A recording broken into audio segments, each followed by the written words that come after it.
Good morning, Philippines! Good morning, world! This is Dr. James Lopez, the President of Jesus is Still Here, Worldwide Healing Ministries, the President Dean of the Masters Online Seminary, and at present, currently studying from Harvard University, Harvard Divinity School in particular. Gandang umaga po sa inyo lahat, mga guys, mga kababayan, mga tower guys, mga kapuso, kapamilya, and to all of my more than 10,000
Thanks a lot, and from the bottom of my heart, thank you very much.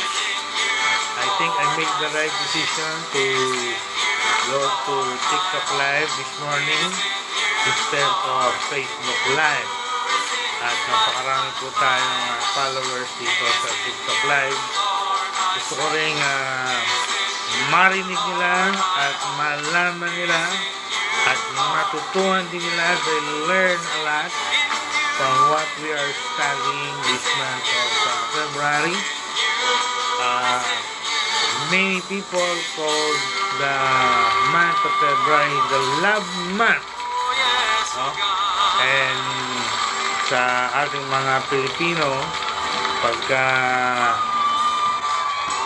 ganitong buwan ay pinagdiriwang natin yung tinatawag nating araw ng mga puso sa darating na February 14.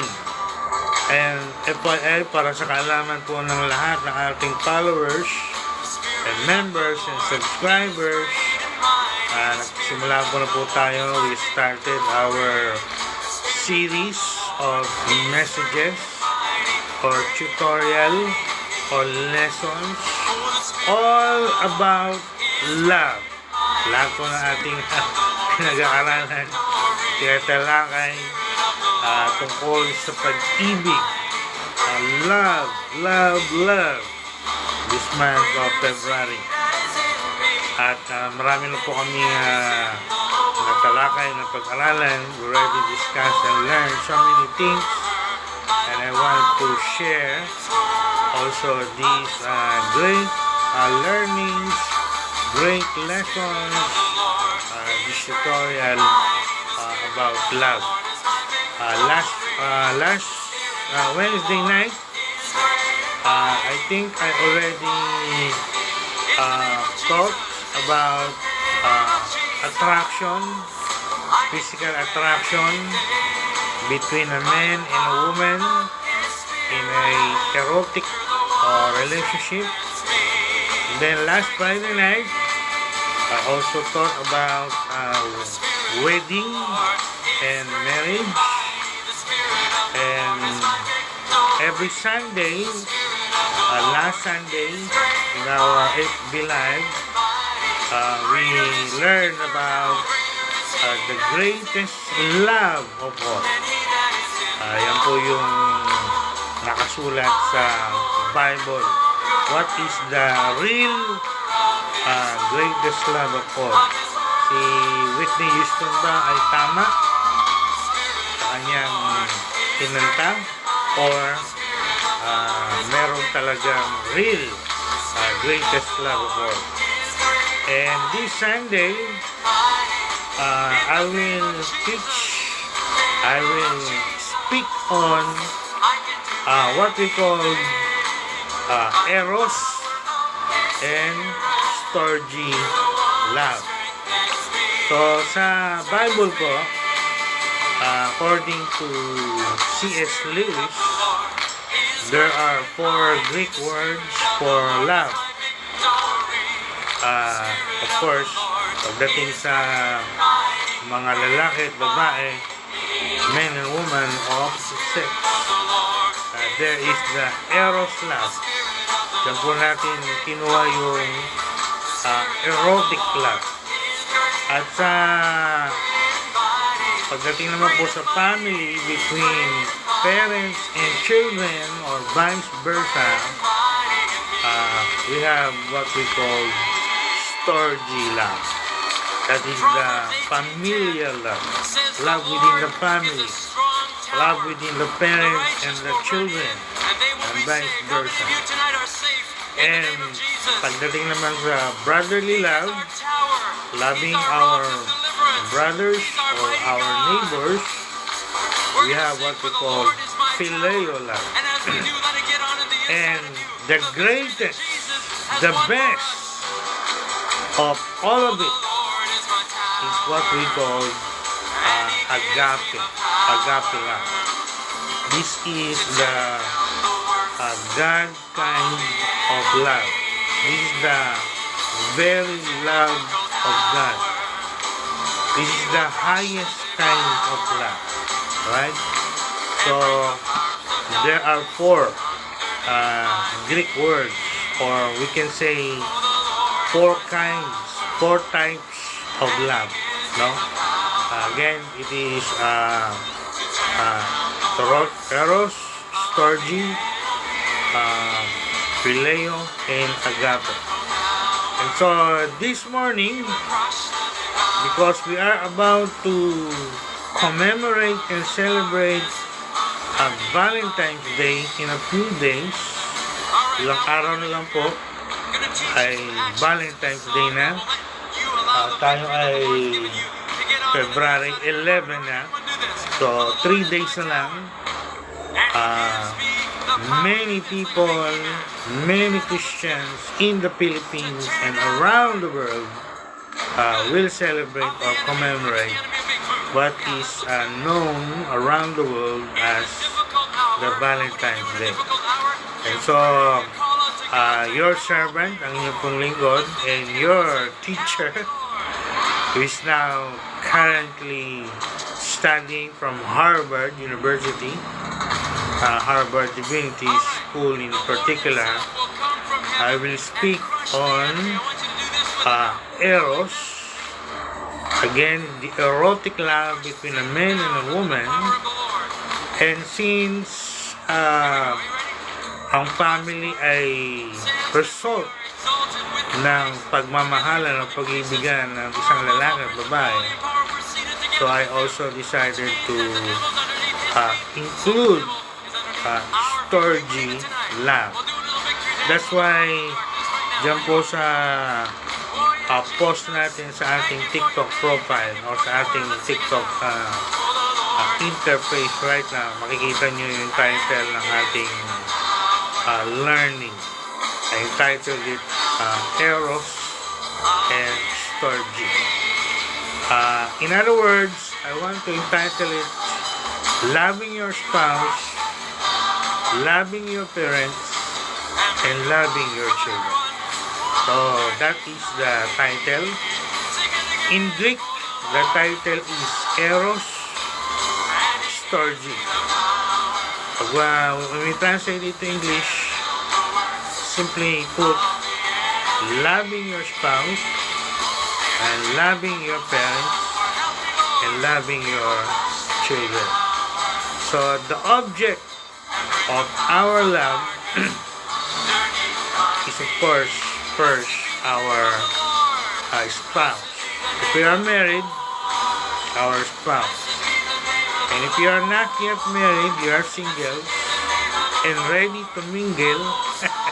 Sabi nila, single and ready to mingle. So the object of your love will be your boyfriend or your girlfriend. And of course, lahat tayo, we have in a family, all of us, we have parents. So we will include in our tutorial this morning, loving our parents, how to love our parents, or again, it is Storge. And Storge is not only loving your parents, it is also loving your children. So if you are parents, o kayo po ay magulang, daddy, mommy, papa, mama, nanay, tatay, this lesson, this tutorial, this message this morning is for you as well. So very clear po yan, no? I want that to be very clear to you this morning. As a student from Harvard, sabi nga nila, you're gonna taste, you're gonna experience this morning how to be taught by someone who is currently studying from Harvard University or Harvard Divinity School in particular. Alright, so before I go to our wonderful, very interesting, and we can say very relevant lesson, messages tutorial this morning, I would like to encourage or invite all of you watching right now. I think so many I can see in my screen, so many people are joining now in our TikTok live. So I think I made the right choice.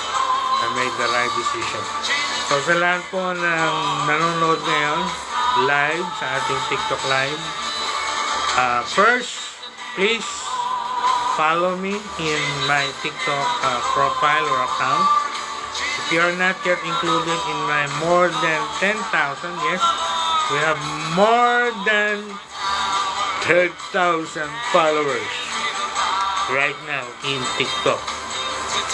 I think we're moving up to 11,000 followers. And FYI, we achieved that number in less than 6 months. I think 2 or 3 or less than 2 or 3 months, we already reached 10,000 or more than 10,000 followers in TikTok. So to all of you who are watching right now at hindi pa kayo kasama sa aking follower, please click the red follow button.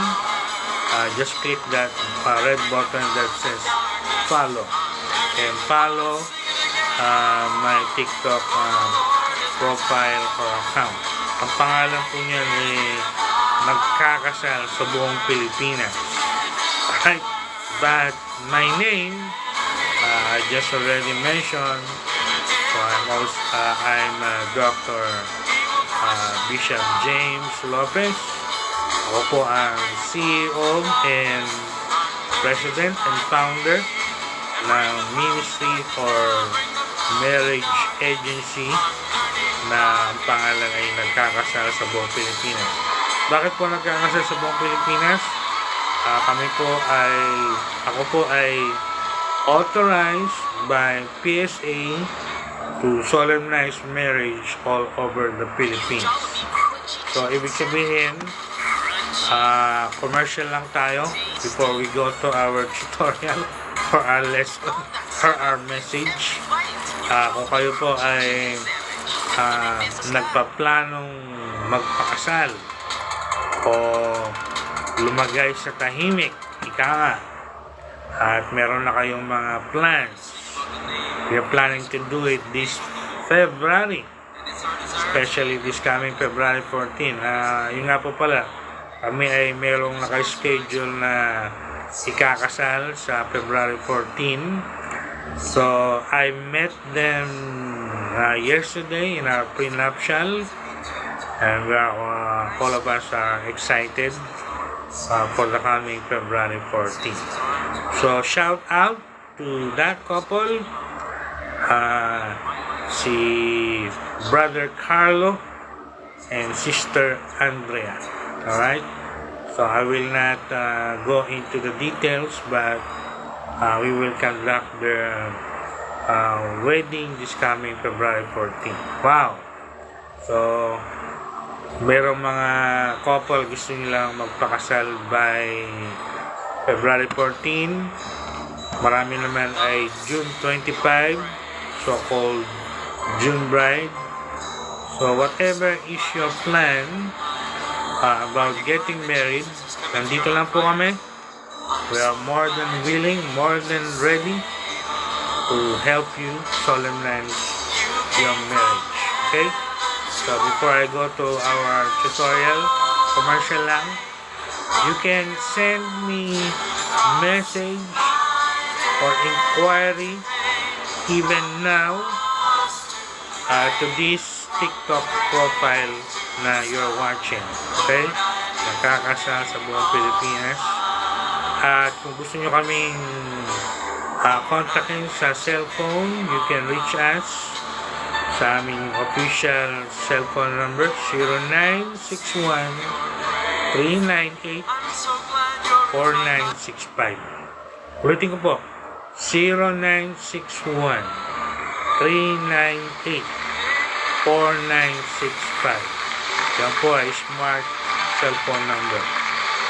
At kung kayo po ay gustong makipag-contact sa Facebook, hanapin nyo lang po yung aming mga profile or account sa FB Marketplace. So, nasa Facebook Marketplace din po kami. Makikita nyo yung nakasulat doon na nagkakasal sa buong Pilipinas. Okay? So, you can send your messages or your inquiry right now. At meron po akong staff na naka-monitor ngayon just in case you will send message or inquiry. But of course, I cannot answer your message or inquiry right now. My staff will do that during this time. Okay? I'm gonna focus on my lesson, on my message, on our tutorial. And gusto ko lang din pong mag-share ng aking wonderful experience sa aking present, current study from Harvard University. You might not believe it or you might not accept it. Marami, malamang hindi maniwala.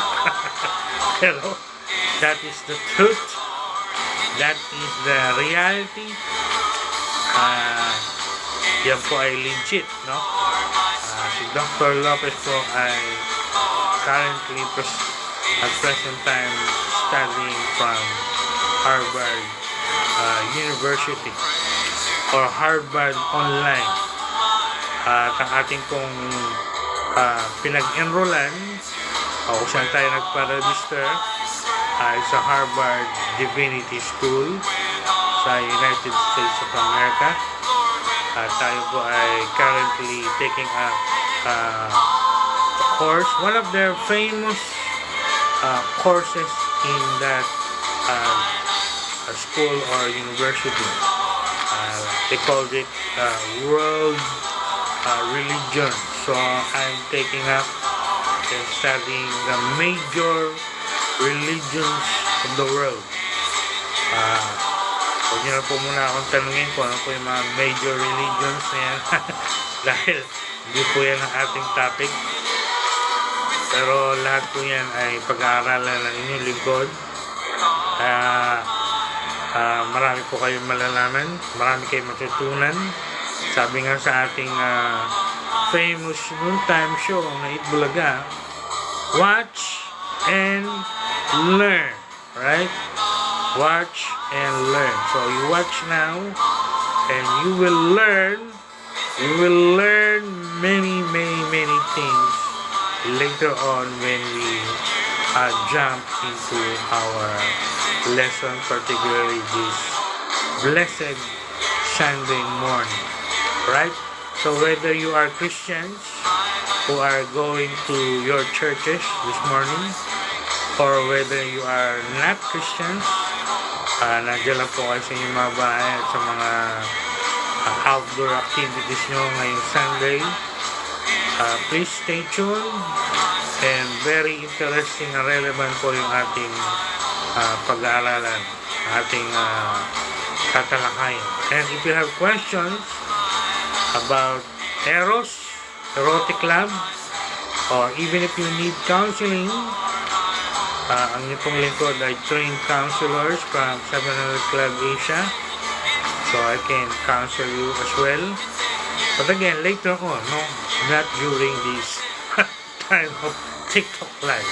Later on, hindi po natin pwedeng pagsabayin lalo na pag serious ang inyong concern or problem.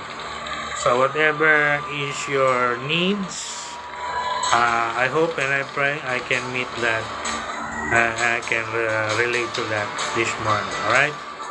So, at kung meron naman din po kayong concern or question about not only Eros or Ereto Club, or baka naman kayo ay parents o kaya kayo ay mga anak, so nandun kayo sa Storge. If you have questions about your parents or your children, Storge Love can also send me questions, or if you want me to have counseling with you, so just send me messages, questions, and again I will answer that later on. Okay, just keep on sending your messages and questions, and please stay tuned. Now,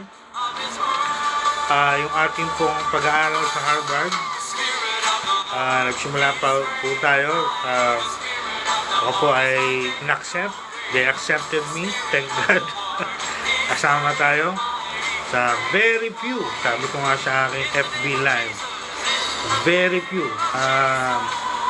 mabibilang lang po sa daliri natin yung mga Asian, Filipinos in particular, na na-accept sa enrollment or registration sa Harvard, no?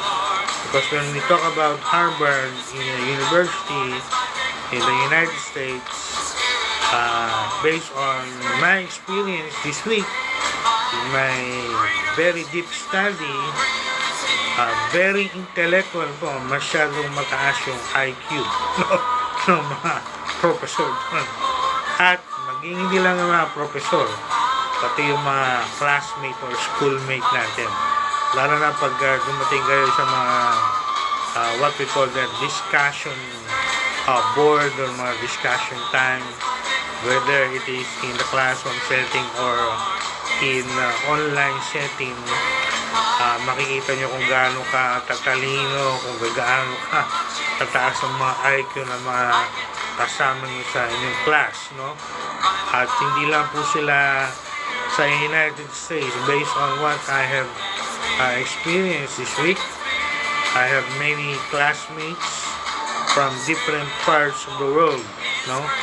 I was talking to someone who is in Argentina, someone in Europe, someone in Asia, and so forth and so forth and so forth. So from what I have experienced, talking from my own experience, sabi natin sila ay a worldwide or global class. Actually, based on the data na binigay sa akin, I am included in the more than 5,000 all over the world enrolled or registered in that Harvard course. So napakarami po niya. At nung aking FB Live last week or this Wednesday and Friday, binanggit ko po yung aking mga professor. So I will give shout out again to my two world-renowned, very intellectual. First, second, third day ko pa lang, napakarami ko ng natutunan. I have never learned that before. So, shout out to Dr. King, a high-ranking professor in Harvard, Harvard Divinity School in particular. Yeah, she's more than a faculty member, or she's more than a dean. She's higher than a dean or director ng department or head ng department. And the second one is Dr. Moore. Siya po ay a dean or department head ng Religion Public Life Department from Harvard. And one thing I want to share, in my study, we saw what they call the Emerson Hall in Harvard, kung saan dyan po located yung kanilang Department of Philosophy. Ibig sabihin, lahat ng mga great philosophers sa United States and even around the world are currently studying in that place, Department of Philosophy, inside what they call Emerson Hall. At pagka nakita niyo po yung Emerson Hall na yan, one interesting thing I noticed, although that is a Department of Philosophy, but in the facade or entrance of that building, meron pong inscription na mababasa kayo. And the inscription there is quite interesting in the philosophical concept from philosophy, but also, you know what? It is a Bible verse. Wow! And you know what is the Bible verse inscripted in that facade or entrance of that big building? Yung nakalagay po sa Psalm chapter 8 verse 4, written by King David. And it says, "What is man that you are mindful of him?" According sa aming mga study, sa mga question namin sa aming study, ay yung bagay isa sa mga tanong very tricky, very we call that tricky, and sabihin na natin brilliant question. Dalawang question, talagang sasakit yung ulo mo pag ikaw ay nag-aaral. Talagang pipigain mo ang iyong utak intindihin, no? Medyo sumakit talaga yung aking ulo. Dalawang question. First question, given the context, how would you interpret that biblical verse given that context? At hindi lang yung tanong, may follow up pa. Talagang pipigayin talaga yung utak mo ito. Second question, how would you interpret that building when that building have that biblical inscription? As I said kanina, hindi po yan Department of Theology, hindi po yan Department of World Religion, hindi po yan Department of any religious study. Department of Philosophy po yan. Sa mga nag-aral dyan, sa mga nag-aral sa inyo dyan, whether nakarating kayo ng college or university or whatever degree, you have bachelor or master or doctorate, alam po natin lahat, iba ang theology sa philosophy, no? Magkaiba pong discipline of study yan. We call that discipline of study. Kaya nung ito ay pinakita rin sa akin at nakita ko mismo, talagang nag-isip din ako, how come that their Department of Philosophy supposed to be, i-expect mo kung ito ay mag-aaral ng philosophy, makikita mo mga inscription ay mga related sa philosophy, right? And yet, when you face that building, what you can see is that biblical verse. How come? Baka iba magtanong sa inyo. Parang it seems irrelevant. No? Parang hindi sila bagay. Dapat philosophy, no? Yung nakasulat. Pero biblical verse, what man that you are mindful of him? Well, inintindi ko na lang po. Sabi nga, piniga ko na lang utak ko. Inintindi ko talaga. Ginamit ko lahat ng comprehension and understanding I've got. And what caught my attention is the word mindful. Because in philosophy, if you have units in philosophy, you know what is philosophy. It comes from two Greek words, phileo and sophia. Phileo, binanggit ko na po yung kanina, one of the love words. So, phileo means love. Sophia is the Greek word for wisdom. So, pag pinagsama niya, you consolidate that two Greek words or two English words, what you have? Love of wisdom. They are lovers of wisdom. They love wisdom. They are the wise men, the intellectual, if you will. No? And FYI, before I go to the lesson, paano ka nga magkakaroon ng wisdom if you are not a thinker? See? Kaya when I study philosophy, lahat ng aking nababasa, lalo sa aming mga textbook, makikita natin, nakikita ko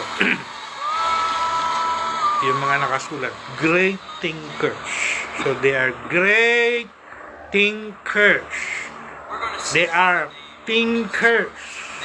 Kung sinabi pong thinkers, sa Tagalog, ito yung mga taong nag-iisip lagi, very mentally active, no?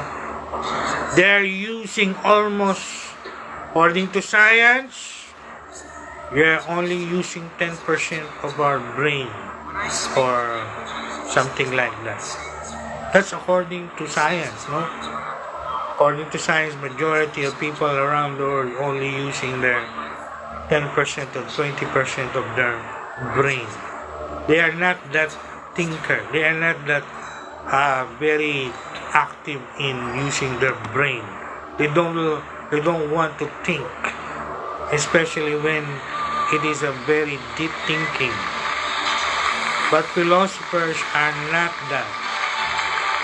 Mga kilala nating philosophers, whether ancient or modern, nag-aral po tayo yan from Socrates to Plato to Aristotle to René Descartes, the acknowledged father of modern philosophy, René Descartes, and all the philosophers down to our history. Mga thinker po yan, at hindi lang yan thinker. Again, they are great thinkers.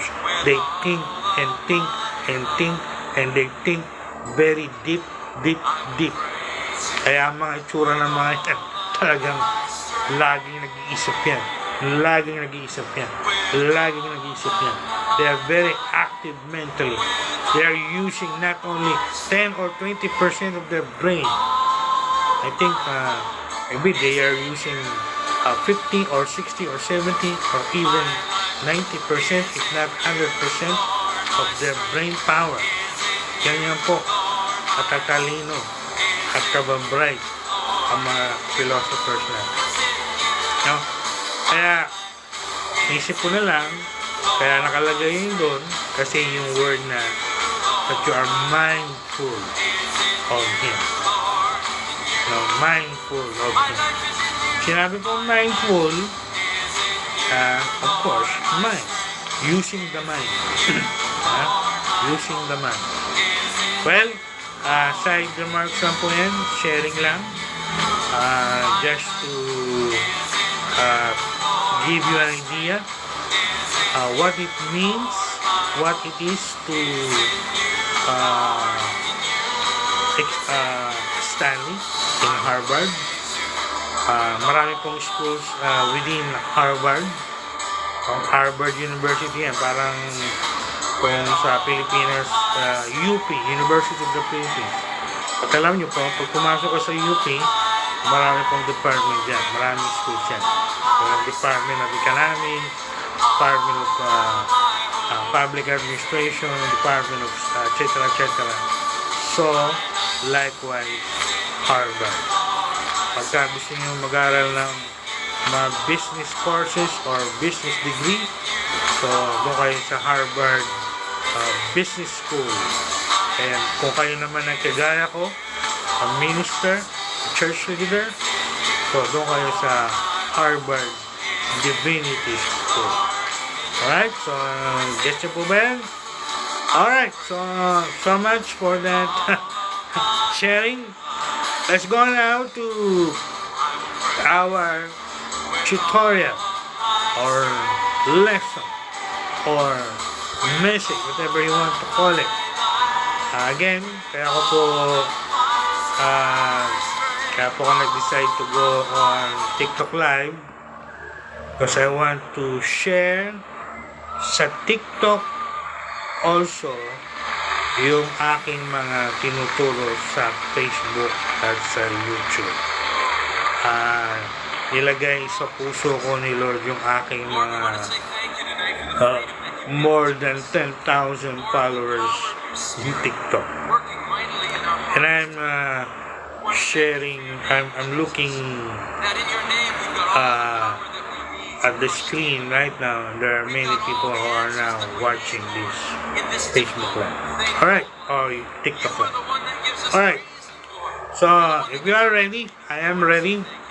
So let's jump into it. So again, this is about Eros and Storge in Greek. In English, it's about loving your spouse, loving your parents, and loving your children. Since we are about to celebrate or commemorate February 14, that is the love between a man and a woman, or erotic or eros love. So unahin po natin yung eros. loving your spouse when you are married.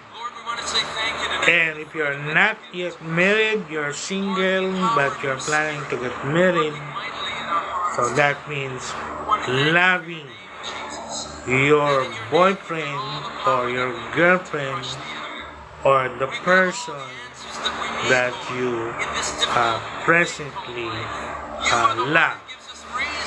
Now,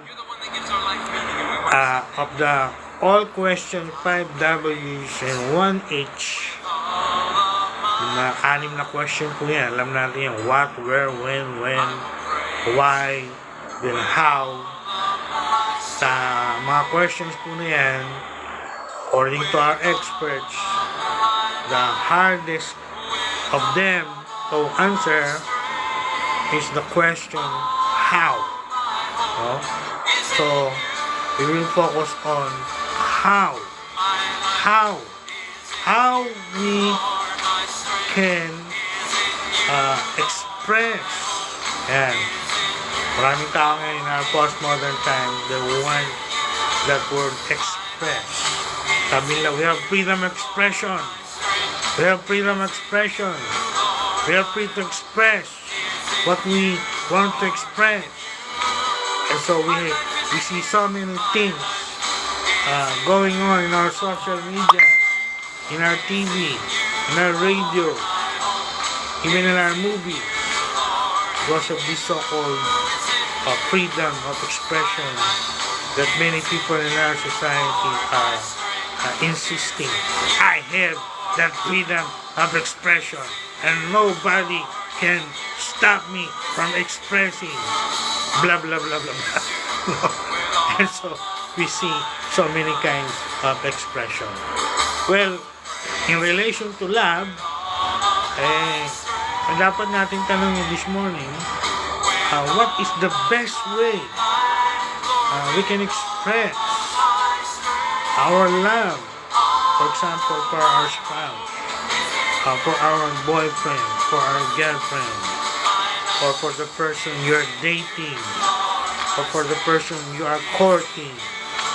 Tinalakay ko na po yan lahat sa aking Facebook Live at nasa YouTube po yan. Nga po pala, before I go further, you can go to Facebook and look for my Facebook profile. Pangalan po niya ay Bishop Doc Lopez. Ulitin ko po, Bishop Doc Lopez. Then follow me in Facebook as well. If you want to join our more than 4,000 Facebook group, punta lang po kayo sa Facebook again. Hanapin nyo sa search bar yung Jesus Still Heals Worldwide Healing Ministry. Ulitin ko po, Jesus Still Heals Worldwide Healing Ministries. And when you find that Facebook group, click the button join and you will be joined to that blessed Facebook group. And if you have access to YouTube, go to YouTube, type in the search bar the greatest healer and the traveler. Yan po yung name ng ating YouTube channel. Ulitin ko po ulit, the greatest healer and the traveler. Once you find that YouTube channel, ano naman po i-click namin, Dr. Lopez? And i-click nyo yung yung red, kulay red dyan, red subscribe button. And of course, sabi ng gaya ng sinasabi ng mga vlogger din po ako. So, you click the notification bell as well, okay? So, anytime we upload new video, you will be the first to receive that notification that our YouTube channel just uploaded a new video. Alright, so going back, how are we gonna do it? Ako po yung practical person. I am a theologian, but I am a practical person. I'm a Filipino theologian, but I want to be practical. I want to practice what we call in theology practical theology or contextual theology. We want to contextualize it in our own context, how we can apply it in our current or present situation or circumstances. I will not give you so many theologies na hindi nyo naman mapakinabang. That will only, sabi ng mga iba, it will only make you boring, no? Baka ma-bored lang kayo kung hindi kayo sanay in tune sa mga theology. So, doon tayo sa practical. What are the practical ways so we can express this love? Well, ano po ang gusto nyo? Gusto nyo ba share ko yung nakalagay sa Bible? O gusto nyo ba i-share ko yung the famous 5 love languages of Gary Chapman? Well, let's make it both, okay? Biblical and we call that in the seminary extra biblical. So, biblically, first, alagay sa Ephesians chapter 5, verse 22 to last verse of chapter 5. I will just summarize it. Inuna po doon yung wives. So, wives. Or if you're not a wife yet, girlfriend or woman or girl.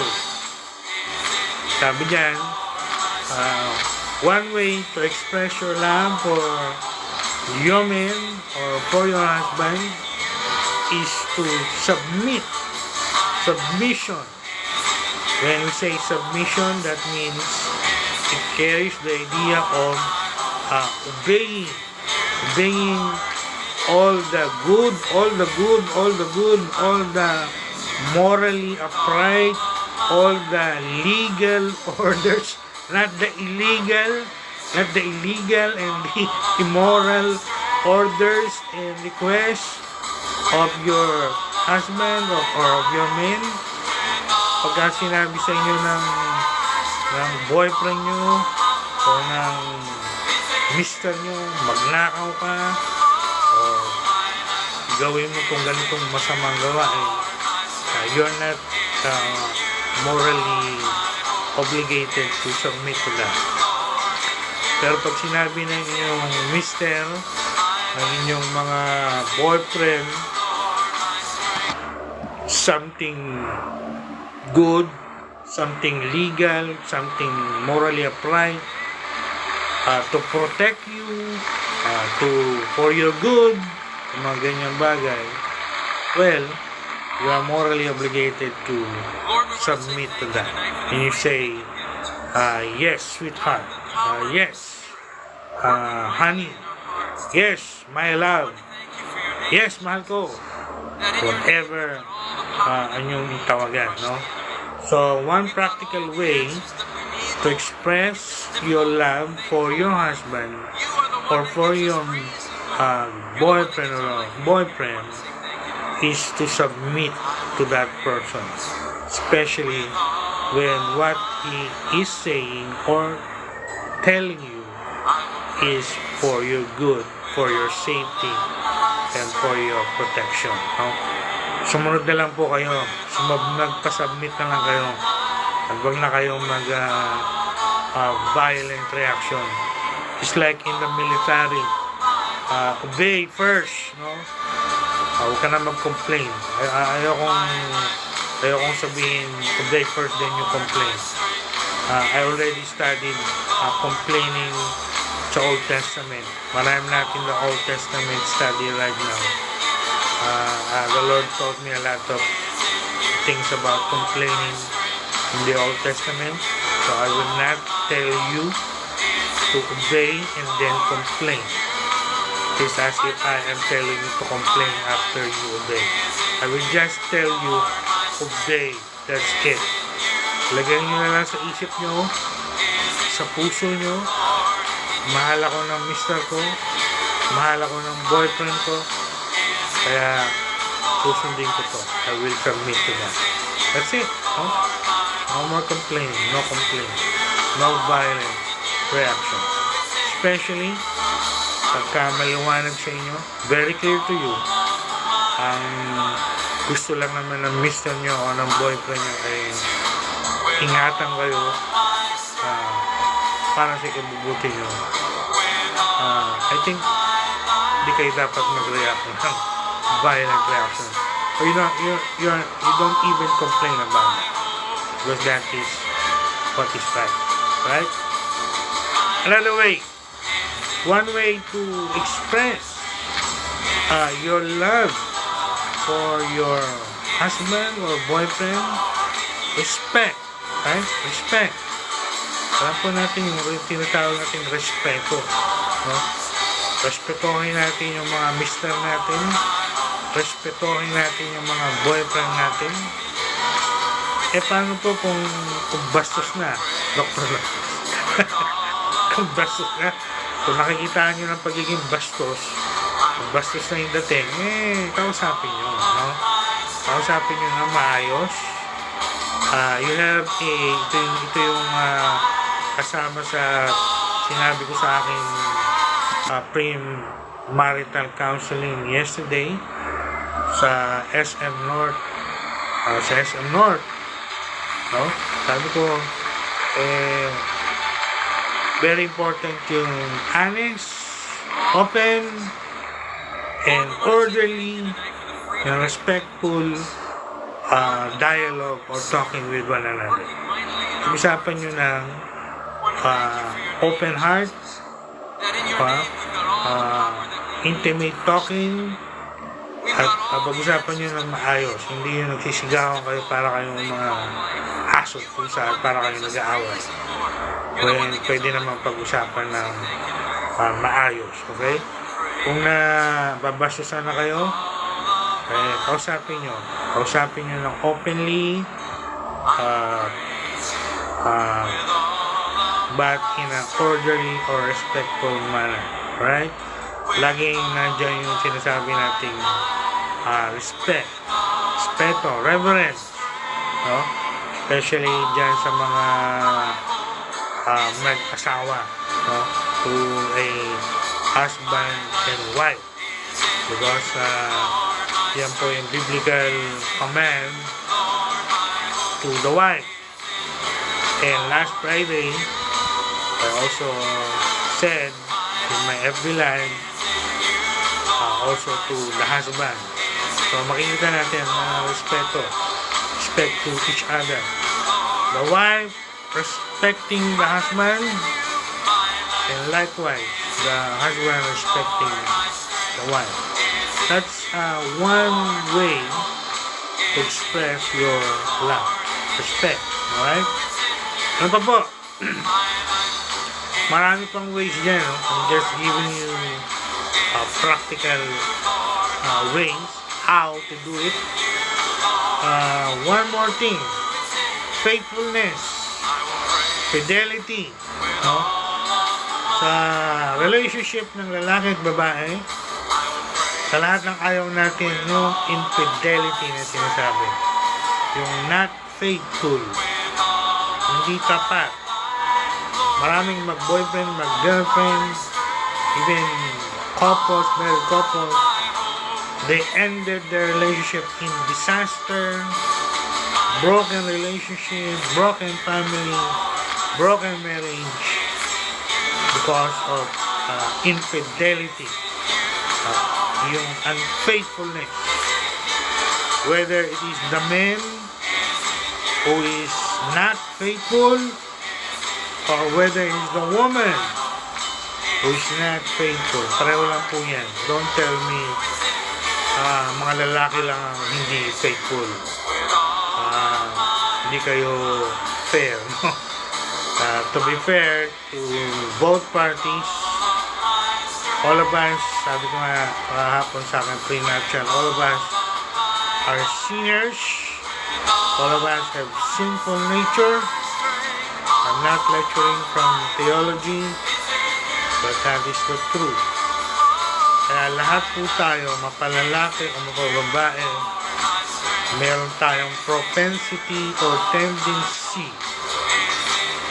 to be not faithful, especially when we are put in a very strong temptation.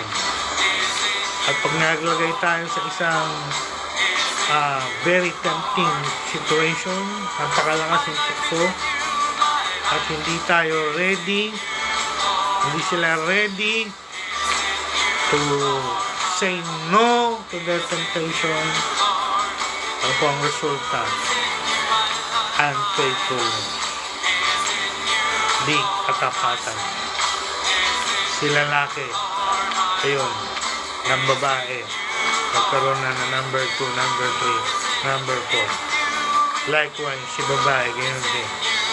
Bumigay na, nag-give in sa tukso sa isang manyakis na hindi niya asawa.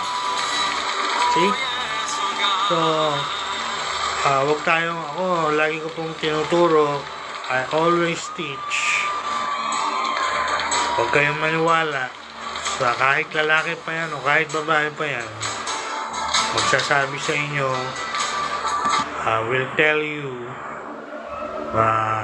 mahal ka niya, will tell you, I love you, pero pagka nakatalikod ka na, unfaithful na, no? Hindi na tapat. Kung ano-ano nang sabi na kung ano-ano ng mga milagrong ginagawa, tayong maniwala sa mga ganyan tao. Hindi totoo na mahal tayo niya. Dahil kung tunay na mahal ka niyan, naniniwala ako sa kasabihan, stick to one lang yan, no? Kung hindi stick to one yan, kung sino-sino pa ang sabi ng mga salitang kanto, sino-sino pa ang kinakalantarin yan, sino-sino pa ang kanina pa nagpe-flirt yan, mag-isip kayo, think it twice, especially when you're planning to get married. Ulitin ko po yung sinabi ko dito sa FB Live ko. If you need to do background investigation, if you need to investigate the character and the reputation of that person, do it. Because buhay niyo po yung salalay dito. Your future. No? At pagka nagkamali kayo, nagpakasal pa kayo, even though alam niyo na yan, magagaya kayo sa marami, di man nila tanggapin, ayaw man nilang tanggapin, lagi nilang dinideny. But the truth is, nagkamali na sila. And they found it, huli na. Kasal na sila. Wala na silang option to get out. So, yung mga iba, based sa ating mga counseling, wala lang choice. Kundi, yun nga, sabi nga nila, ang tawag ko, tinayuan na nila. No? Pinaglaban na nila. But deep inside their heart, they know they made the wrong choice and the wrong decision. And one more thing before I leave this point, I want to be frank in all of my teaching this month of February. Kung makikita niyo po yung mga video natin sa FB Live, with amazing frankness, Dr. Lopez treat this subject very frankly. And I will be frank with you this morning. If your husband or your wife or your boyfriend or your girlfriend is what we call cheater, you better think twice or thrice. And you better be careful. Dahil, sabi nga nila, walang lalaki, walang babae na gusto ay cheater. Lalo na yung mga babae dyan, I'm talking to you. Kung alam nyo na yung lalaki na yan, marami ng cases yan at marami ng history ng cheating yan. Huwag na kayong magbulag-bulagan. Huwag na kayong magbulag-bulagan. Ulitin ko po yun, huwag na kayong magbulag-bulagan. Marami ng record dyan, marami ng case ng cheating. Huwag na kayong magbulag-bulagan. Huwag na kayong magtulog-tulugan. No? Kung hindi pa kayo kasal, mag-isip kayo mabuti kung itutuloy nyo pa yung kasal nyo. At kung kayo'y kasal na, you better monitor yung sabi nila, yung matinong lalaki, matinong monitor niyang lalaki na yan. At sa darating na last week or before the end of February, I am inviting all of my 10,000 followers here in TikTok. I will give my biblical teaching on divorce, or in the equivalent of that in our Philippine culture or context is annulment, yung what we call in biblical studies exception clause. So maririnig po niyo yan ay Dr. Lopez before the end of this February. At lahat po na nanonood ngayon, ating mga 10,000, more than 10,000 followers sa TikTok, I am inviting you as well to watch this and be ready for this. Napakarami pong tao hindi alam kung ano yung exception clause, no? At napakarami lang hindi alam patungkol dyan. At yung iba, kung magsalita, akala mo authority na pagdating sa marriage, when in reality or in fact, wala naman silang alam tungkol sa subject na yan. At ang kanilang mga nasa isip lang ay yung mga narinig-rinig lang, mga hearsay lang, at mga head knowledge lang, at wala naman talaga silang konkretong o complete knowledge about the subject. Meron kaming we have a common saying in the intellectual world: if you are not authority on that subject, don't speak about it. Shut up. Okay? Hindi yung salita kayo ng salita, daldal kayo ng daldal. Kala nyo authority kayo dyan, pero wala naman pala kayo talagang alam. No? So you better listen to the experts, sa mga nag-aral talaga tungkol dyan, at naiintindihan yan at alam yan, kahit paikot-ikutin pa yan subject na yan. Alright? So again, I'm inviting everyone to watch our TikTok live or Facebook live or YouTube live. I'm still waiting on the Lord's guidance where I will share that teaching.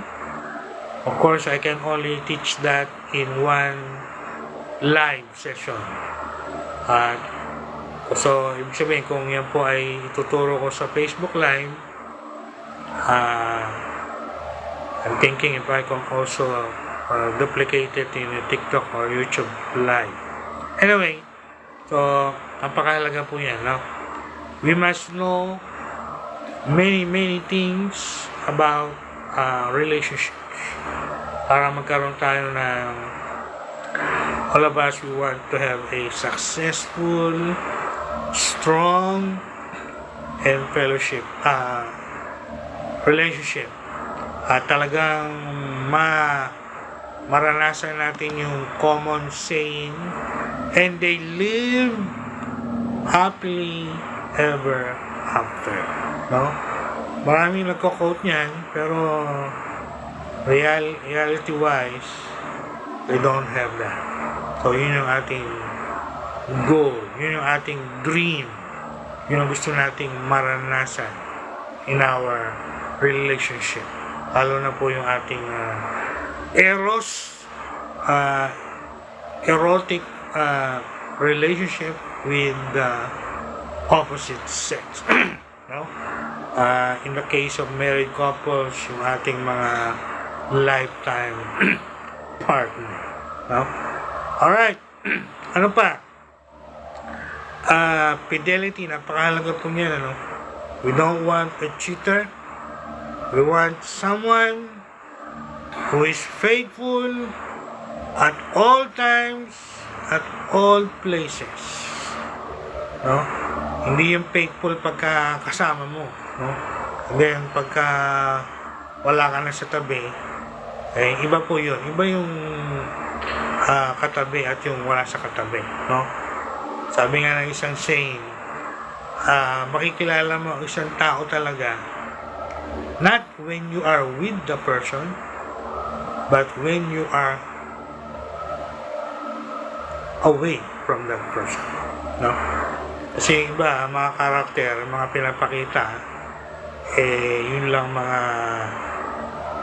nasa call that medyo tawag nito ay pagkakasama mo lang, nandun lang. Pero pagka hindi mo na siya kasama, ay hindi na. Alright. So, yan po yung mga practical tips, practical ways how we can express our love o sa ating mga minamahal na loved ones, no? Alright, one moment, medyo where something is going on in our broadcast. Okay. Ulitin po natin, ito yung sinasabi ni Gary Chapman na 5 love language. Words of affirmation, physical touch, acts of service, spending quality time, and yung receiving, dadagdag po, giving of gifts, no? So, how we can express it? Well, through number 1, words of affirmation. Makikita niyo po yan sa Song of Solomon. So, magitan na salita. Siyempre, number 1 na way of expressing is through your words, no? Based experience, women in particular like words, no? Gusto po nila yung sinasabi mo sa kanila, I love you, I miss you, I appreciate you, I like you, blah blah blah blah blah, no? And I believe hindi lang po mga babae yan, tayong mga lalaki gusto rin natin yung mga words of affirmation, no? And based sa aking pag-aaral sa Song of Solomon, nakita ko po doon, no? Both of them, the man and the woman, giving the words of affirmation. The woman saying, how handsome you are, my beloved. Wow. No? Who is this wonderful man coming from the wilderness, etc., etc. So, in short, napakaganda po niyang sa ating love relationship o Eros, mga sweet, marami tayong words of endearment, no? Hindi kagaya yung maririnig o makikita mo sa mga maraming mag-asawa, sa maraming boyfriend or girlfriend. Imbis na mga sweet words, sa mga words of endearment, maririnig mo mga murahan, mga curse words, mga kung ano, mga blame words, etc., etc., no? Nalala ko tuloy yung aming prenuptial yesterday. I like what the couple said to me. They told me, sabi na, Bishop Dr. Lopez, our communication is in this level. Although we have some minor conflict or LQ, I like what they said. Never daw sila na dumating sa point na they are using curse words. Wow. Diba napakaganda yun sa ating relasyon, sa ating relationship. No one is throwing against us curse word. Alam niyo yung mga curse word? Mga bad words, no? And I like what they said. Sabi ko sa kanila, that's very good. Keep it up, no? Well, only God knows if what they said is truth or not, but I will interpret it as truth. So, assuming it's true, so what a wonderful relationship or communication they have, no?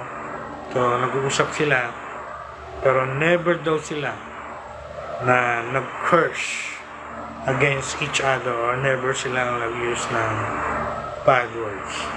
Unlike many couples, many partners today, instead of using words of affirmation, mga curse words, mga bad words, and even words of discouragement pa ang binibigay sa kanilang mga asawa at sa kanilang mga partner. Guys, I will leave this point, but I want to encourage everyone watching, stop that cursing, stop that using bad words in your relationship with the opposite sex. Better use all the time words of endearment or words of affirmation. And if you will need to say some type of criticism, alam po natin yan, dalawang klase yan. Huwag kayo magbigay ng mga destructive criticism.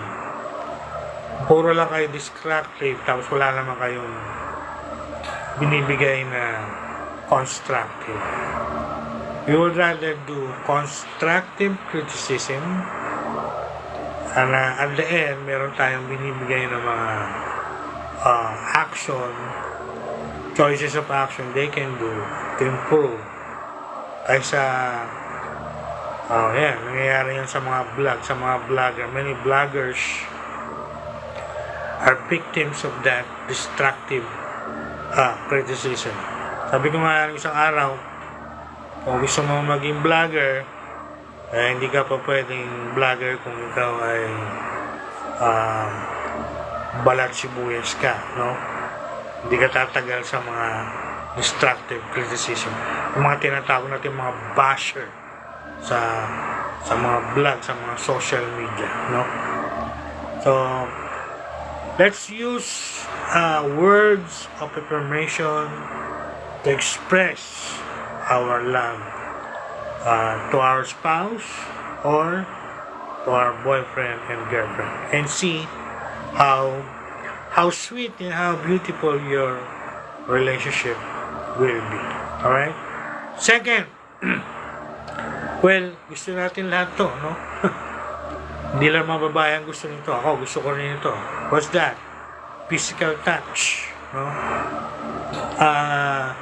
Again, makikita nyo rin po uli yan again sa Song of Solomon. Parang gusto ko lang i-recommenda. I'm recommending. yung mga nagbabasa ng Bible dyan. Go to the Old Testament, read and study and understand Song of Solomon, no? Napakarami pong erotic material in that wonderful book. Yung pong physical touch, nako, marami kayong mabasa dyan sa Song of Solomon. The woman, for instance, the first bride of Solomon, always saying, always telling, I want my man to kiss me, let him kiss me, let him embrace me, let him caress me, no? Physical touch yan, no? Kaya yung pong pinag-aaralan namin yan sa Facebook, talagang ang makukuha mong mental picture ay isang babae na passionately in love with her man. And she really wanted physical touch. But gaya po nung sa Facebook, I will also say here in TikTok, hindi po tayo nakikipag-date. We're not dating and we're not courting someone. After that, sex ang kasunod, no? We are courting or dating someone not to have sex, but to get to know the person. Especially, getting him or her more kung siya ba yung tinatawag nating magiging partner natin for life. Hindi yung kagaya ng ginagawa ng maraming tao sa sanlibutan, sa mundo ngayon. No? Hindi date ko, no? After ng date, punta na sabi lang, biglang liko. No? At ito naman si babae, kadi-date nga lang, hindi pa nga kilala kung sino itong lalaki ito na nag-date niya kanya, pumayag naman, nag-consent naman. Ayun, natikman na nung lalaki, sabi ng mga kanto boys natin, natikman na, nagtikiman na sila. Ayun, sabi ng lalaki, ay, hindi ko siya type. And so, in short, iniwan si babae. Ayun, si babae, yung poor woman or poor girl, ayun, anong feeling niya? Feeling love? Feeling love? Hindi. Ang tawag po natin din, feeling use. Ginamit ka lang ng manyakis. At iniwang ka, luhaan, broken hearted. Ouch! Why? Well, gaya ng sabi ko po sa Facebook, sasabihin ko ni TikTok, hindi tayo kasi hindi natin ginamitan ng wisdom. Hindi natin ginamitan ng matalinong pag-iisip. Ginamitan natin emotion, no? When we should use our intelligence, common sense. Di po nga kilala yung talaki, di mo pa nga kilala mabuti yung tao, bibigay mo na lahat. Isn't that foolishness? That's foolishness. And who suffer? You? The man? You. So, again, on physical touch, be careful. Be careful po. Maging maingat po tayo dyan. Lalo na kung hindi pa kayo mag-asawa. No? Buti kung mag-asawa kayo at consider na kayong mag-asawa at kilala nyo na ang isa't isa at talagang may plano na kayo 100% to get married in the future. Maghihintay na lang kayo ng right timing. Pero kung wala pa kayo sa ganyang level, I will tell you frankly, be careful with physical touch. Lalo na po yung mga kababaihan natin dyan. Sabi nga sa BPO, I will say this harsh word just to make you realize the seriousness of this matter. Huwag kayong TANGA. No? Huwag kayong TANGA. TANGA. No? Huwag kayong ganyan. Gamitin yung utak nyo. Gamitin nyo yung intelligence nyo. Kilalanin nyo yung taong na yan na nagtatouch sa inyo physically. Kung hindi pa kayo kasal, hindi pa kayo papunta dyan, be careful. You would rather abstain from that for the moment. Right? Wait for the right moment. When you are sure na kayo ay magpapakasal talaga 100% at kayo ay magiging husband and wife. Ini-discourage po namin yan. Kami po ay mga Christian. Ako po ay Kristiyano. Ako po ay minister. So don't expect me to give you a tip na sabi sa mga kultura natin Pilipino, Dok, yung manok na, yung lumalapit hindi pa ba namin tutukain? Kasabihan nyo lang yan. Kasabihan ng mga manyakis yan. At kasabihan nyo ng mga mapagsamantala. Pero sa isang taong tunay na Christian, hindi tayo take advantage. Actually, what I have learned from the scriptures, from the life of Joseph in particular, pag talagang Kristiyano ko talaga, I'm talking about true Christian 100%. At hindi lang 295. Pag talagang tunay kang Christian 100% at may talagang tunay na may takot ka sa Diyos, kahit babae pa lumalapit sa iyo, kahit magtutuwad-tuwad pa yan sa harap mo, sabi nga nila, gaya ni Joseph, you will just ignore it and run for your life. See? Diyan makikita natin kung gaano tayo Kristiyano talaga at kung gaano tayo morally upright talaga. Alright? Kabilisan na po natin para matouch din natin yung Storge before we end at 12. Well, ano pa ang sinabi? Spending quality time. Alam na po natin yan, no? How you express your love. Of course, you spend quality time with the person that you love. With your boyfriend, with your girlfriend. Sabi po natin, quality time, no? Hindi 5 minutes, hindi 15 minutes. Naalala ko yung mga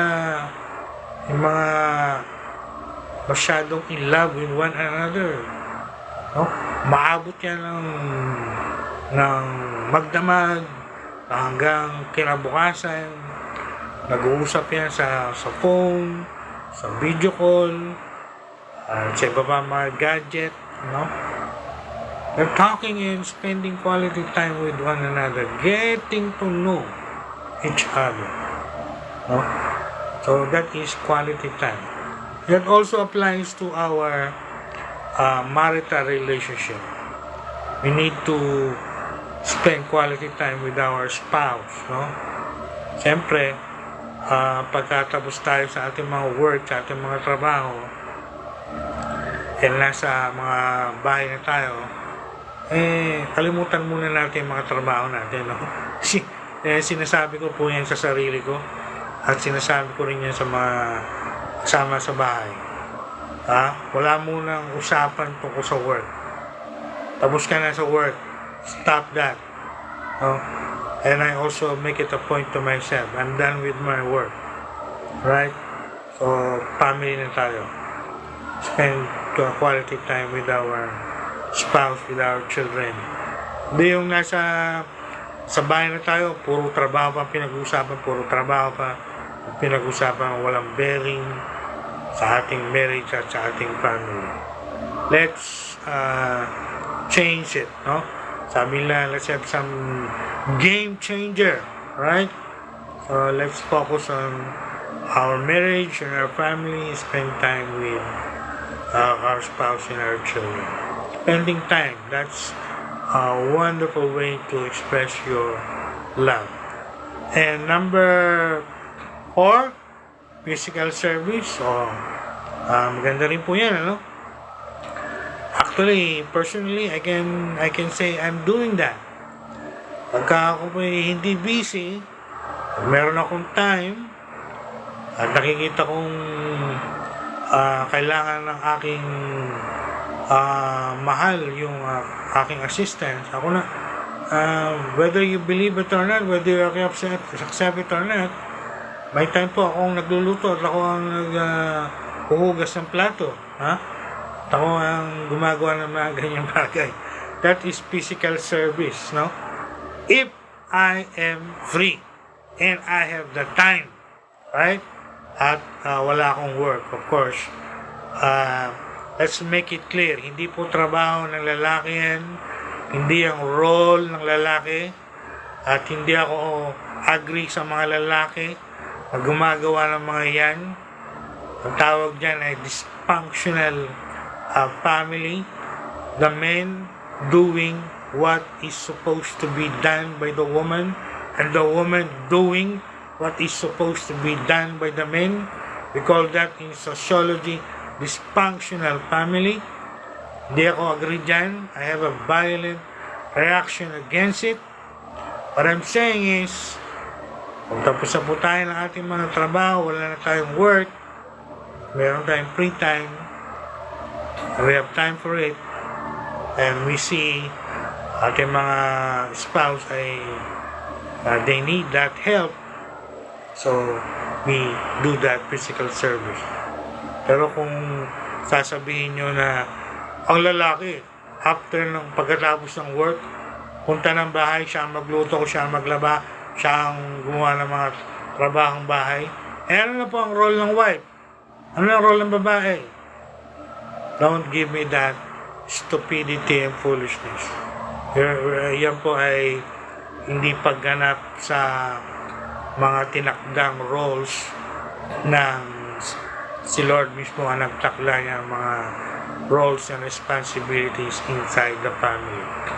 What I'm saying is, when a man is finished with his work and have a free time, and that's the time he can do that kind of thing. But don't tell me his daily, that yun ang kanyang daily routine at daily duties. Ano nang ginawa niyo sa asawa niyo, sa mga misis niyo? So kinonsinti niyo na at ginawa niyo lang dysfunctional ang inyong family. Alright? And ano na pa ba tayo? Number 5, sabi ni Gary Chapman, receiving gifts. Well, I said in my FB Live, I thought about it, it's not only receiving, it's also giving and receiving. I want to change it. Not only receiving, but giving and receiving gifts. Why giving? Isn't it the Lord and the Bible gives us that concept or idea? Love is giving. That is one of the greatest manifestation of love. You are giving for the person that you love. And we have a common saying, you cannot love without giving. You can give without love, but you cannot love without giving. Marami pong tao nagbibigay lang, kunwari lang nagbibigay, para lang may madispatcha yung tao na naghihingi sa kanila. That is giving without love. O sige, ito na. Kunin mo na ito, layas ka na. Ayoko na makita pagmumukha mo. That's giving without love. Actually, nasa Bible din po yan. Sabi ni Apostle Paul, even if I give all of this, even if I give my body to be burned, and without love, I am nothing. See that? Even the Bible gives that hint. We can do it. So, pwede pala yun, Dr. Lopez. Pwede yun. Sa Bible nga yun eh. In-example niya Apostle Paul eh. And I'm sure maraming tao gumagawa na yun. They are just giving to dispatch para mawala na sa mga taong nangihi sa kanila. But they're not really giving out of love. But, when you are truly a loving person, you will give and you will give. John 3:16, for God so loved the world that He gave. See? At hindi lang po John 3:16, 1 John 3:16, the Lord Jesus Christ loves us so much that He gave His own life for us. See? Love and giving. So, yan po yung timeless principle. Kaya, sabi ko, it's not only receiving, it's giving. At sa darating po na February 14, alam po natin yan, maraming couples, maraming partners, mga boyfriend and girlfriend, they will give something for their loved one, no? Some will give roses, chocolates, some will give gifts, etc., etc., etc. Do you agree with that, Dr. Lopez? Well, yes, I agree with that, because that is one practical way on how to express in practical way our love for the person that we love. Kaya kung ang girlfriend nyo po o kung ang wife nyo ay very giving person, well, all I can say is napakalaking blessing na binigay sa inyo nyo.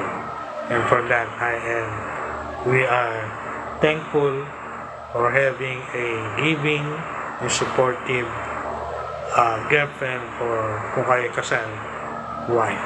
Right? And vice versa. Kung ang inyong pong husband o ang inyong boyfriend ay very giver, great blessing po yan. We must thank God for that, for giving us a person who show their love by their loving giving. Alright?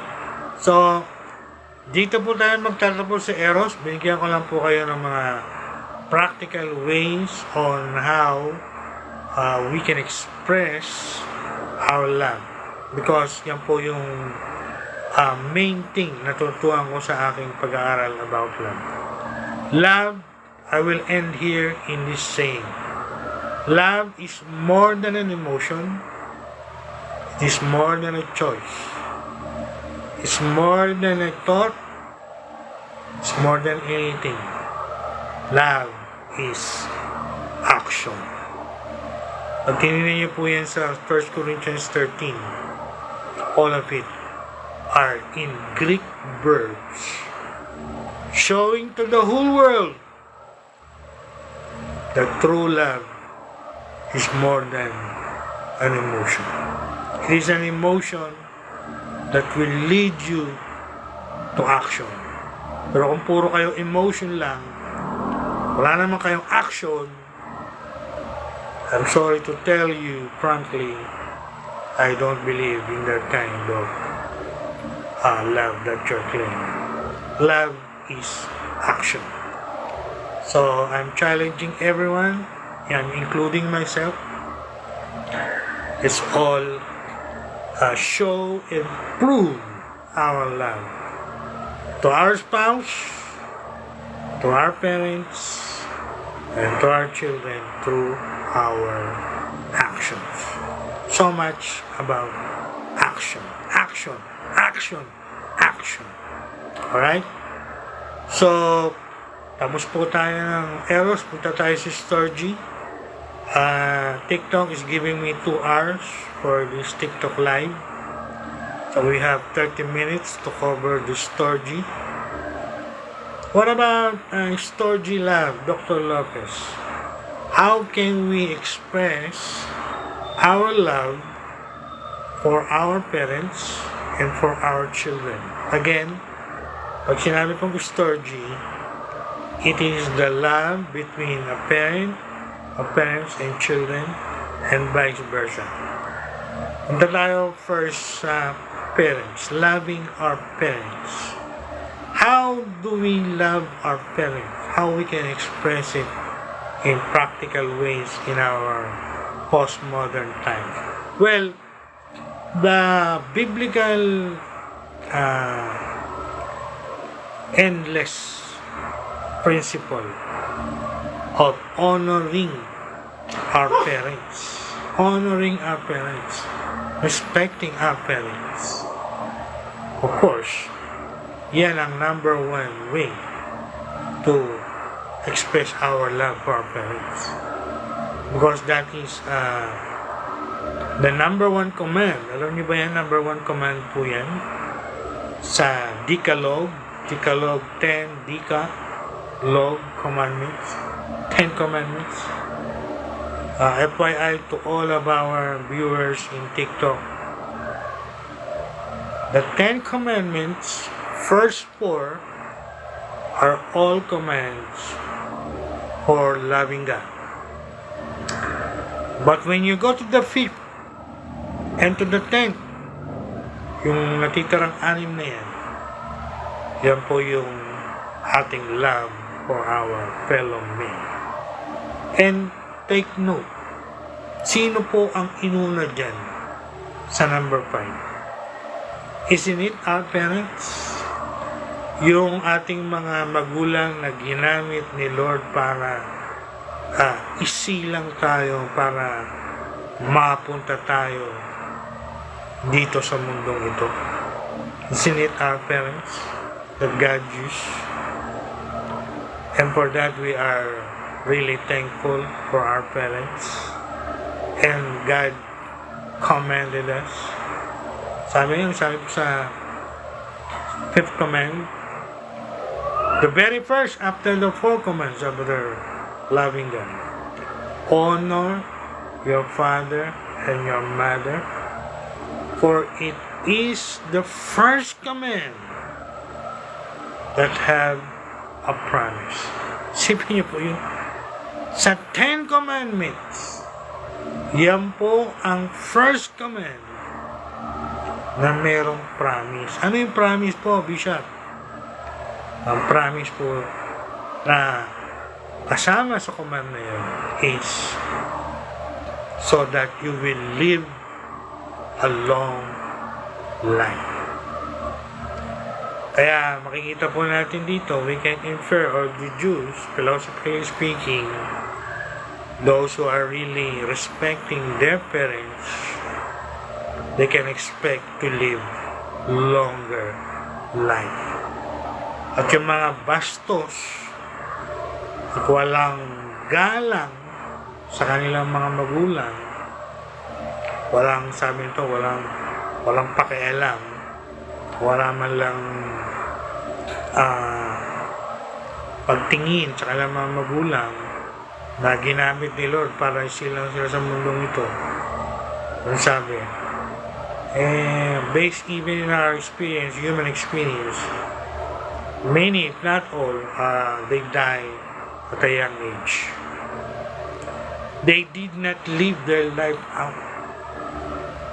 Why? It's a fulfillment of God's word, of God's promise, of what God said. Respect your parents and you will live long. Violate it and you will be punished and die early.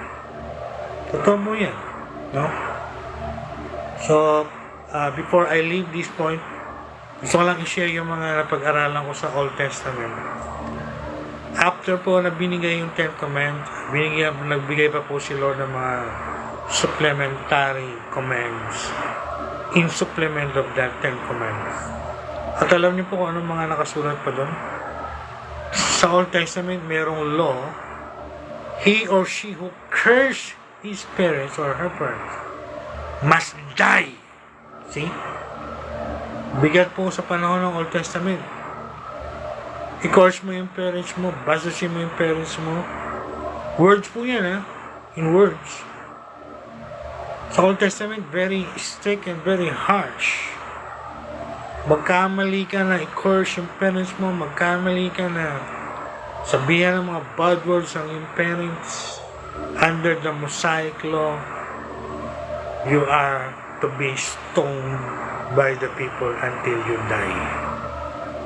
Kung i-apply po yan sa modern times natin, how many young people, how many children will die if that is applied as well to them? No? Hindi ko na po bibigyan masyadong din yan, pero kung kayo ay very familiar with the news going on in our society right now, marami pong kabataan ngayon, no? Mga walang galang, walang mga pagpipintagan, mga bastos sa kanilang mga magulang, no?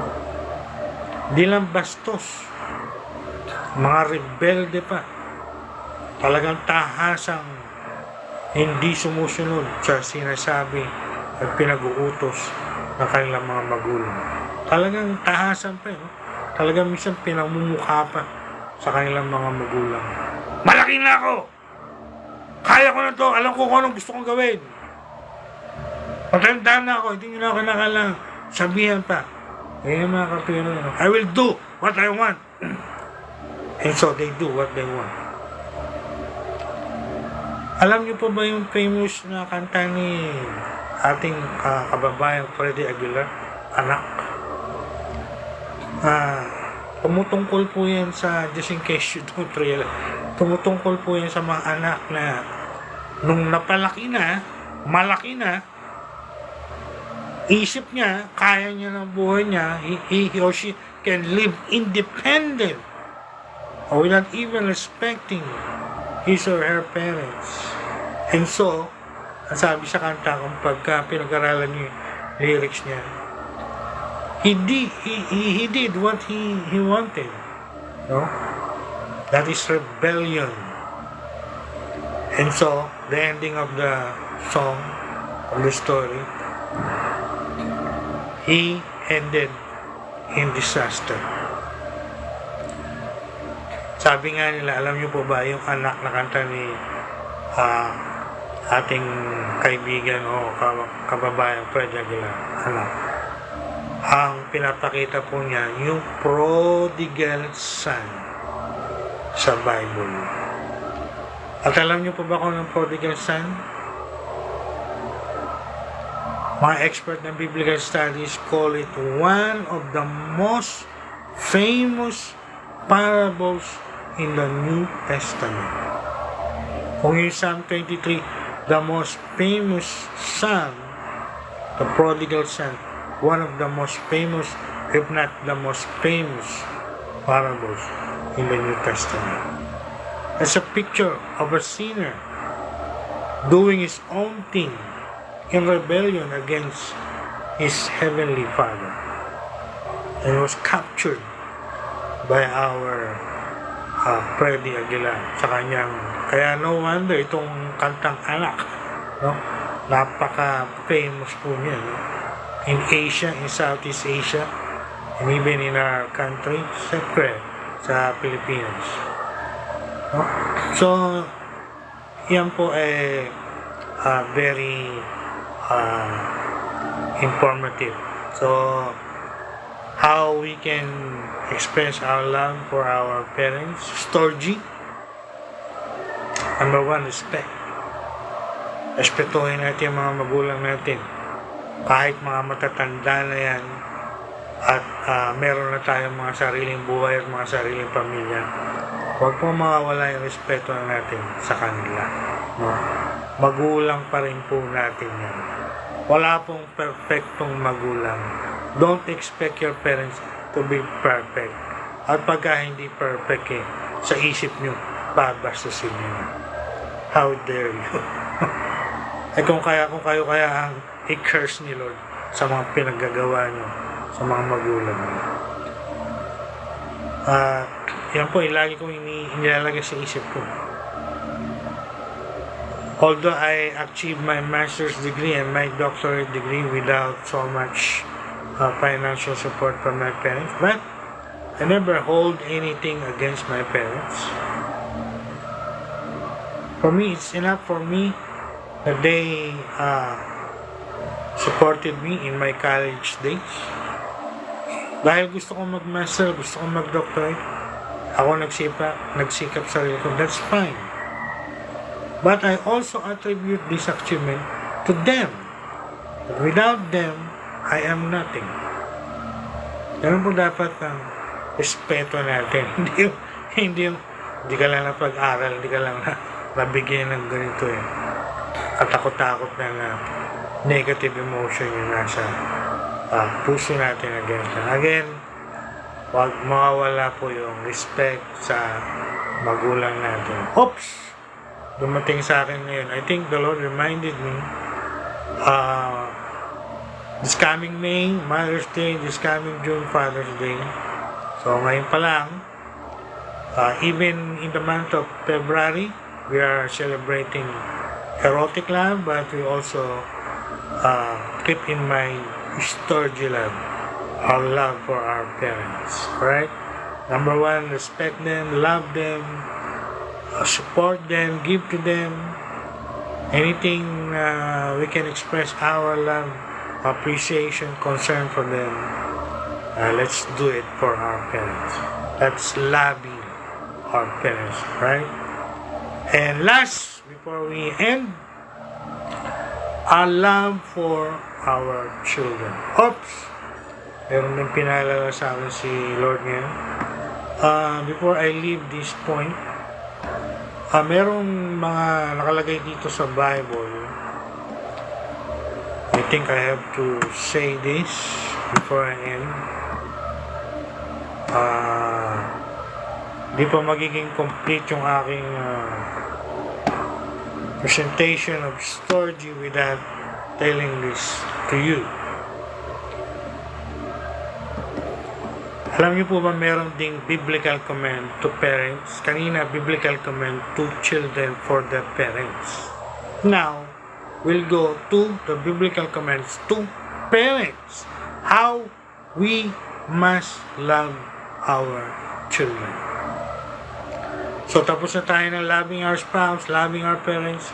Now, before we end in relation to Storge, loving our children, now I will talk to parents, whether you are claim to be Christian parents or whether you don't claim to be Christian parents. Whatever kind of parents you are, Christian or non-Christian, I think this is for you. Basahin natin sa Ephesians chapter 6, verse 1 to 4. Dito po ako magtatapos.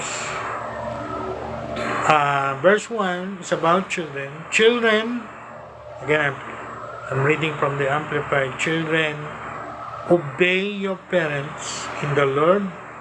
Accept their guidance in discipline as His representative. For this is right. For obedience teaches wisdom and self-discipline. Honor. Ito po yung kanina pinagdiinan ko. Honor them, esteem them, value them. See, value them as precious. No? I-treat natin sila na napakahalaga sa buhay natin. No? Without them, we are nothing. Wala tayo sa mundo nito. Honor your father and your mother and be respectful to them. Yan po yung binigyan din ko kanina. That is the first command with the promise, so that it may be well with you and you have a long life on the earth. See? So how are we gonna love our parents? Respect them, love them, obey them. I like the Amplified. Obeying meaning accept their guidance, their discipline. Of course, if you're still under their guardianship. Siyempre, pagka may mga asawa na kayo, iba na yan, right? Ibang level na yan. Alright, now, here it is.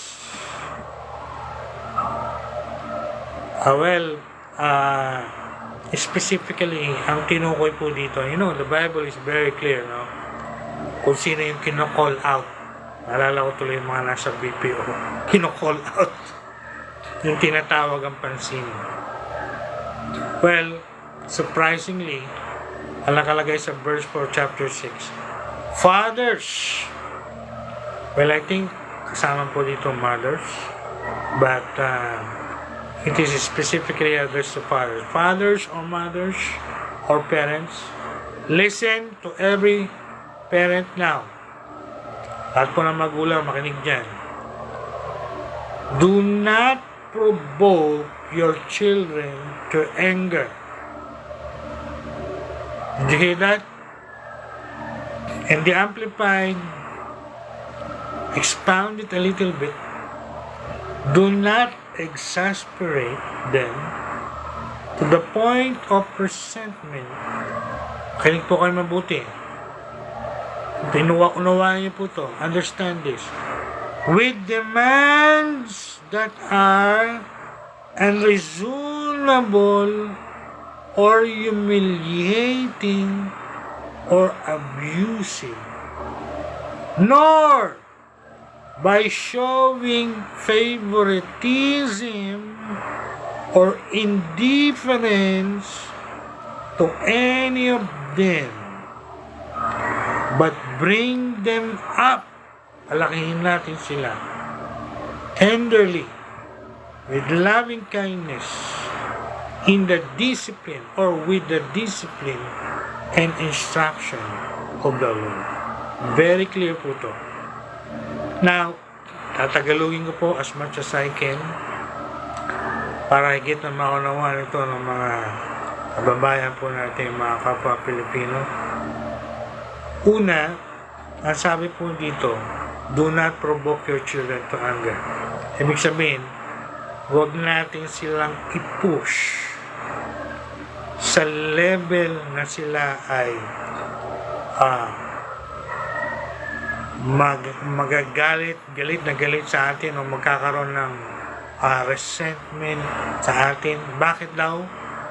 Dahil sa ating mga unreasonable or humiliating or abusive, meron tayong mga demands, meron tayong mga sinasabi, inuutos sa kanila na sa tingin ay not reasonable o nakakapagpababa sa kanila or na they're abusive to them.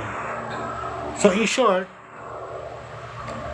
wag natin silang i-push to the level na sila ay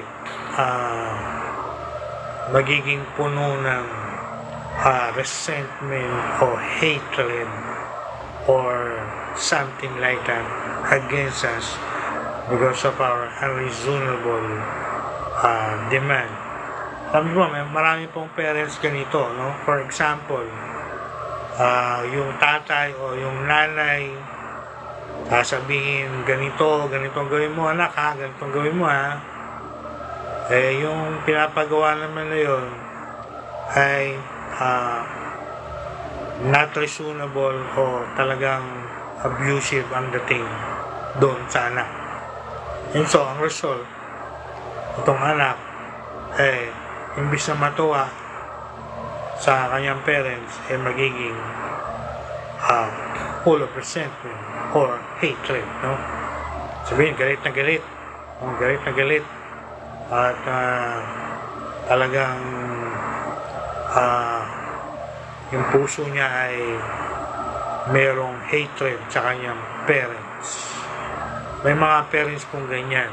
Kaya, in relation to what we are talking about, how we can love our children, ito po yung number one nating dapat i-avoid.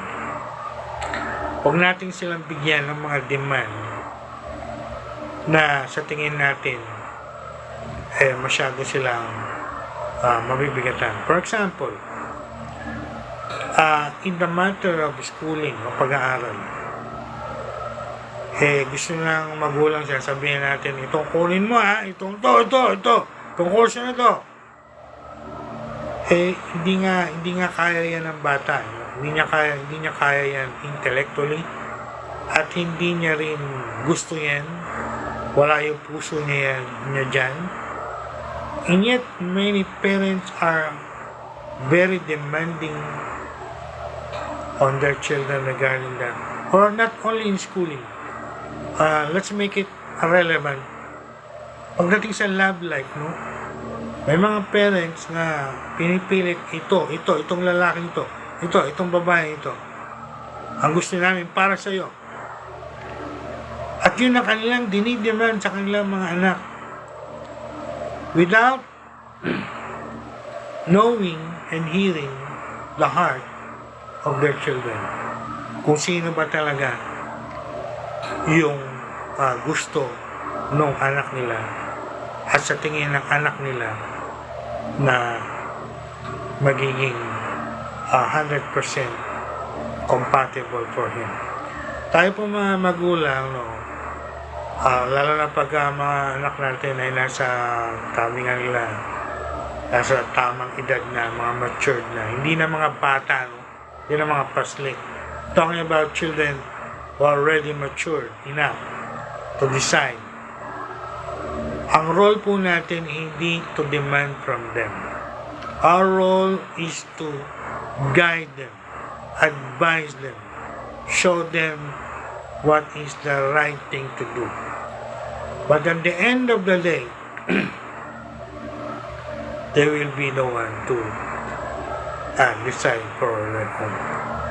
Kaya ako, personally, pagdating po sa love life or even in career, binigyan ko ng masyadong leeway yung aking Unica ina. Although, of course, I want to maintain some kind of monitoring because I want to make sure she's still in the right track.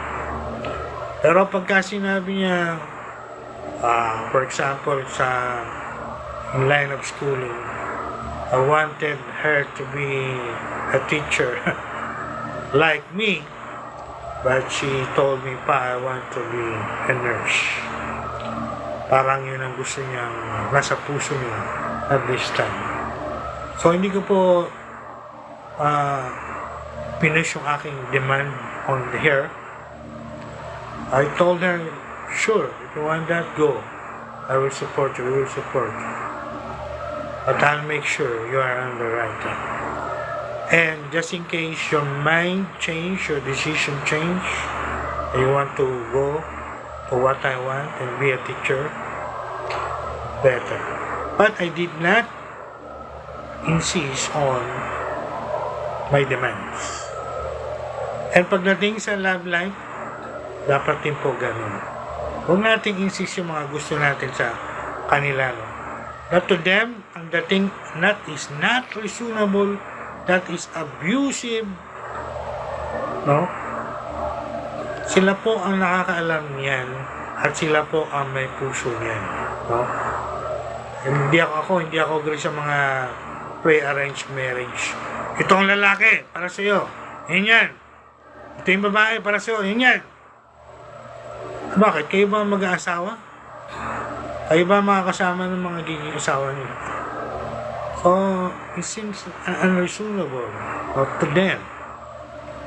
Kaya, sa akin, for me personally, when it comes to my Unica, ilang criteria lang ang aking gusto sundin niya. That is the irreducible minimum.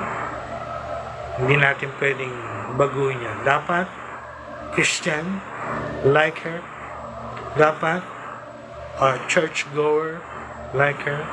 Dapat spiritually mature and in the ministry, like her. At pagka yung mga yan nasunod niya, the other things sa kanya na yan. Basta yung mga banyang bagay masunod niya, because that is non-negotiable. I will never approve relationship, especially from my Unica ina, na unbeliever o hindi churchgoer ang magiging someone sa kanyang buhay. But kung masunod niya yung mga non-negotiable, the other things, nasa kanya na yan, no? Hindi ko na sasabihin, kailangan ang pangasawa mo, matalino ha, mayaman ha, pag hindi mayaman, hindi. May mga ganyang parents minsan, no? Pag hindi mayaman nyo, huwag kang magpapakita sa akin. Hindi ka namin susuportahan. And so, we are putting abusive and even unreasonable demands on them that will push them to being angry and hatred against us. At isa pa po, ito, very common to, even the amplified nakalagay, not showing favoritism or indifference to any one of them. Ibig sabihin, pag meron kayong ginagawang favoritism, lagi na lang yung pangalan na yan ang binabanggit at lumalabas sa bibig mo. Para bagang yan ang pinaka sa'yo at yung iba walay na. Alala ko po yung story sa Old Testament, si Jacob and Joseph and his 11 brothers. Actually, pagka hinanalyze mabuti yung family story nila, bakit pa yung 11? Bakit po yung 11 nagplot para siya ay patayin or i-dispatch sa kanilang family? Why? You know why? It was an issue of favoritism. No? Pinakita maliwanag nung daddy nila, si Jacob, na ang kanyang favorite sa 12 ay si Joseph. Na lahat na lang si Joseph. At ginawa niya pa nga ito, sabi sa Bible, na very distinctive na damit. At talagang para sa kanya lang. Yung 11, walang ganun. Isn't it not favoritism?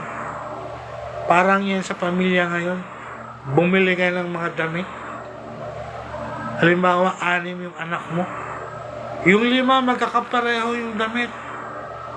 Tapos itong isa, napakaganda ng damit. And what will be the impact of that to the other 5? Isn't it showing favoritism? Isn't it showing to them, o bakit si daddy? O bakit si mommy? 6 tayo, bakit tayong 5? Magkakapareho itong isa. Napakaganda kasi sa atin. That is and that was favoritism. And no wonder the 11, to make the long story short, they hated it. Actually, pag binasa niyo po yung narratives niya, yung mga dialogues ng mga 11, mababasa niyo, why this, Joseph.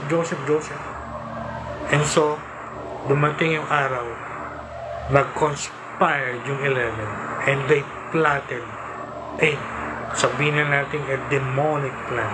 A demonyo tuloy. Because of their parents' favoritism. No? Hindi equal yung treatment No? Mayroong pinapaboran, maliwanag naman, kita. May pinapaboran. Laging lumalabas sa bibig. Ganitong pangalan. At yung dalawa, at yung iba pa, walay. At yung iba pa, walay. No? In short, itong 11 na puno, sabi nila, is enough. Let's dispatch this favorite guy in my own version. And so they plotted. Actually, napakatindi po nung plano nila. No? Makademonyo talaga. Plano na nilang patayin. No? Isipin mo yun. Papatayin na nila nung kanilang kapatid, paborito ng tatay nila. Nag-intervene lang po yung kuya, no? Si Ruben. Nag-intervene lang. Pero kung hindi nag-intervene yung kuya nila, patay si Joseph. Dahil parating pa lang siya sa field, pinagpaplanuhan na siya ng 11 kung paano siya papatayin. Nag-intervene na lang ang nakasen si Ruben yung pangalan. Sabi niya, stop. Huwag niyong gagawin yan. Kapatid natin yan. Laman natin yan. Buto natin yan. Huwag niyong papatayin yan. Sabi pa ng kuya nila, sino man pamatay niyan, sa salita natin Pilipino, mananagot sa akin. So, they hold their horses. Nag-control sila. So, from murder, dumating sila sa point na huwag na lang natin patayin. Dispatcha na lang natin. Benta na lang natin sa mga dumaraang mga traders para magdala na yan sa Egypt. Mawala na yan sa buhay natin. See? They hated it. And what caused their hatred? Pag binabasa po natin yan, galit na galit tayo sa 11. But to tell you the truth, What is the cause of all causes? What is the root?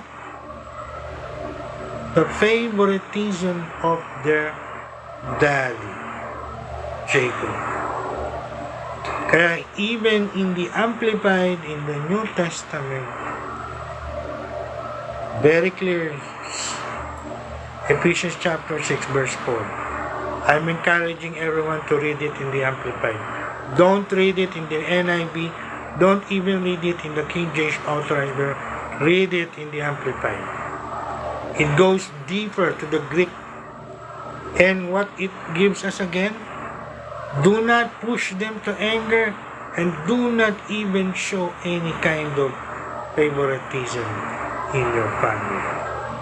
Baka pagka nag-away-away yan dahil masisense sila may pinapaboran kayong isa at sisisihin nyo sila, sisihin nyo sarili nyo dahil hindi kayo fair. So, again, how we can show our love for our children, whether you have only one or many. Ito po, nakalagay sa Ephesians chapter 6 verse 1 and 4. For me, this is the real storge of all. To love our children means we bring them up, palakihin natin sila ng balance with instruction of the Lord and with the discipline of the Lord. Hindi lang puro discipline, puro palo, puro saway, puro rebuke, puro ngaw-ngaw. Kaya tuloy yung bata nag-iisip, wala lang ginawa to, kundi puro saktan ako, puro sawayin ako, puro sermonan ako. Kaya yung lalaki, yung babae, lalaking may hatred, may anger sa kanyang mga parents. Kasi dahil lang nasa isip niya, puro disiplina lang ginagawa sa akin itong lalaki ito.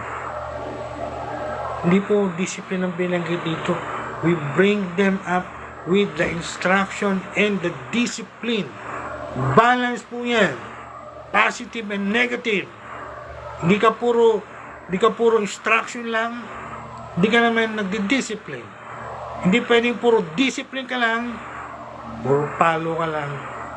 Wala ka naman instruction. Very clear. Balance. Ang pinapakita po dito, balance of bringing of children and fair treatment of children.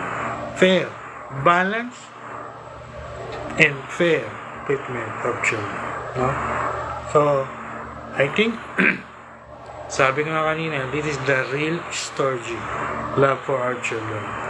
When we bring them up with instruction and discipline, and when we don't push them to the level of so much anger and resentment against us because we are not reasonable and abusive, and we're showing some kinds of favoritism in our family.